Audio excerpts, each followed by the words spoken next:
आज जो हम तरीक़ेकार आजमाने जा रहे हैं उसमें कोई नई बात नहीं है। ये तरीका हज़ारों सालों से लोग करते आ रहे हैं, बस हमें सीखने की ज़रूरत है। चलो आओ सीखते हैं। इसके लिए हमें चाहिए एक मटका जिसमें सबसे पहले हम पानी भरेंगे। वैसे तो पानी के अंदर खुद ही नमकियात होती हैं।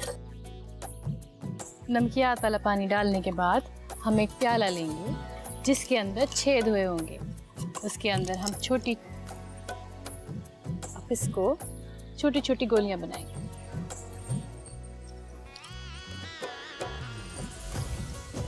गोलियां तो हम सबको बनानी आती है ना। ये हम इस प्याले में डालेंगे। तो छोटी गोलियां डालने के बाद इसके अंदर हम बीज बोएंगे। जब बीज डालते हैं ना, थोड़ी अरसे बाद उसके अंदर से पौधा निकल आता है। जड़ें पानी में रहती हैं और ऊपर एक कोपल फूटती है।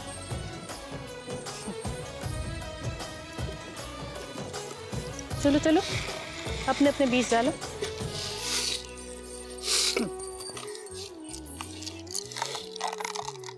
ये बीज दबाने के बाद हम इसको मटके के मुंह पे लगाएंगे, ऐसे। देखो, है ना कितना आसान तरीका। इस तरह से देखना, ये बंजर ज़मीन भी है ना, कुछ ही अरसे बाद ज़रख़ेज़ हो जाएगी। जैसे मोहब्बत में महबूब अपने राज खोल देता है ना, इसी तरह जब ज़मीन से मोहब्बत करो ना तो जाने कितने राज अयां कर देती है। चलो नए पौधे को ज़िंदगी देने की शुरुआत करते हैं।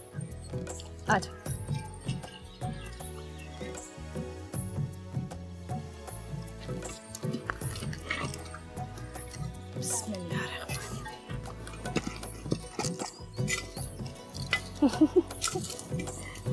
कितना आसान है ना। कुछ दिनों बाद देखना, इस बंजर जमीन में ज़रख़ेज़ी आ जाएगी। जमीन अपने अंदर बहुत से राज रखती है। इससे जितनी मोहब्बत करोगे ना, उतने ही राज खोलती जाएगी।